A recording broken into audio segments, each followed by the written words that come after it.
નમસ્તે મિત્રો. પરિણામના દિવસથી કમલાના ઘરમાં અનોખી રોનક છે. દીપા તેમના ઘરની પહેલી છોકરી છે જે કોલેજ જવાની છે. પણ એક નાનકડી મુશ્કેલી છે. કોલેજની ફી માટે 1 લાખ રૂપિયા ખૂટે છે. તેથી હંમેશની માફક સલાહ માંગવા કમલા લક્ષ્મી જનરલ સ્ટોર પર પહોંચી ગઈ. કમલા, દીપાની કોલેજ ક્યારથી શરૂ થઈ રહી છે?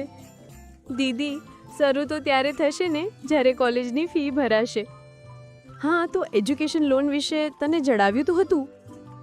હા, જણાવ્યું તો હતું, પણ મારી રામચરણજી સાથે વાત થઈ ગઈ છે. તેમણે કહ્યું કે તેઓ જ લોન આપી દેશે. સરસ. અને વ્યાજ કેટલું લેશે? વ્યાજ એટલે? 1 વર્ષ પછી તું કેટલા પૈસા પરત ચૂકવીશ? 1 લાખ રૂપિયા લઈશ તો 1 લાખ જ પરત કરીશ ને. અરે મારી ભોળી કમલા, કાશ એવું હોત. આપણે જ્યારે પણ લોન લઈએ તો તેને પરત કરતી વખતે લોનની રકમની સાથે અમુક રકમ વધારે આપીએ છીએ. આ વધારાની રકમને આપણે વ્યાજ કહીએ છીએ. માની લે કે તે બેંક પાસેથી 1 લાખ રૂપિયાની લોન લીધી, જે તારે 1 વર્ષમાં પરત ચૂકવવાની છે. અને મેં સાંભળ્યું છે કે બેંકમાં એજ્યુકેશન લોન પર વ્યાજનો દર લગભગ 10% વાર્ષિક છે. તો આપણી મૂળ રકમ થઈ 1 લાખ રૂપિયા, સમયગાળો એટલે કે મુદત થઈ 1 વર્ષ, અને વ્યાજ દર છે 10%. એટલે દરેક 100 રૂપિયા પર તારે 10 રૂપિયા બીજા આપવાના થશે. તો વ્યાજ થશે મૂળ રકમ ગુણ્યા વ્યાજ દર ગુણ્યા સમયગાળો ભાગ્યા 100, જે થયું 1 લાખ ગુણ્યા 10 ગુણ્યા 1 ભાગ્યા 100, એટલે 10,000 રૂપિયા. તો તારે બેંકને 1 લાખ વત્તા 10,000 રૂપિયા એટલે કે 1,10,000 રૂપિયા પરત કરવાના રહેશે. સમજી?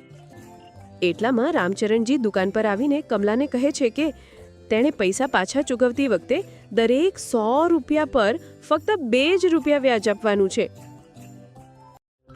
દીદી, દરેક 100 રૂપિયા પર 2 રૂપિયા વ્યાજ એટલે 2%. બસ, આ તો બેંકથી પણ ઘણી ઓછી છે. આજ કરી લઈએ. રામચરણજી, તમે બહુ જ દયાળુ છો. હમણાં તમે જમના કાકીના પુત્રને પણ લોન આપી હતી ને? આ જ 2% વ્યાજ દરે મહિનાના દરે.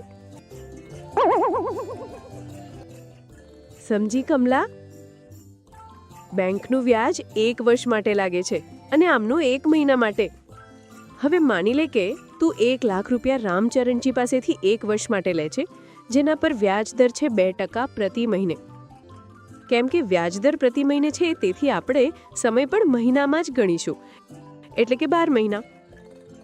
તો તારું વ્યાજ થયું 1 લાખ ગુણ્યા 2% ગુણ્યા 12 ભાગ્યા 100 બરાબર 24,000 રૂપિયા. તો કુલ કેટલા રૂપિયા પાછા આપવા પડશે બતાવો? દીદી, 1,24,000 રૂપિયા. અર્થાત જો તું બેંકમાંથી એજ્યુકેશન લોન લે છે તો તારે 1,10,000 રૂપિયા પરત કરવાના થશે, અને રામચરણજી પાસેથી ઉધાર લે છે તો 1,24,000 રૂપિયા. તેનો અર્થ કે મારે રામચરણજીને લગભગ 14,000 રૂપિયા વધારે પરત કરવા પડશે. અરે ના ભાઈ, તો બેંકમાંથી જ લોન લેવામાં ફાયદો છે. બિલકુલ. બેંકમાંથી લોન લેતી વખતે પણ વ્યાજ દર જોઈ લેવો બહુ જ જરૂરી છે. શક્ય હોય તો 2-3 બેંકોમાં આ વિશે તપાસ જરૂર કરવી.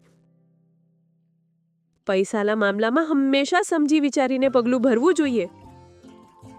હા દીદી, હંમેશની જેમ તમે મને બચાવી લીધી. કમલા, તું મારી વાત માન કે ગણિતથી દોસ્તી કરી લઈશ તો તારી પણ જિંદગી આસાન થઈ જશે.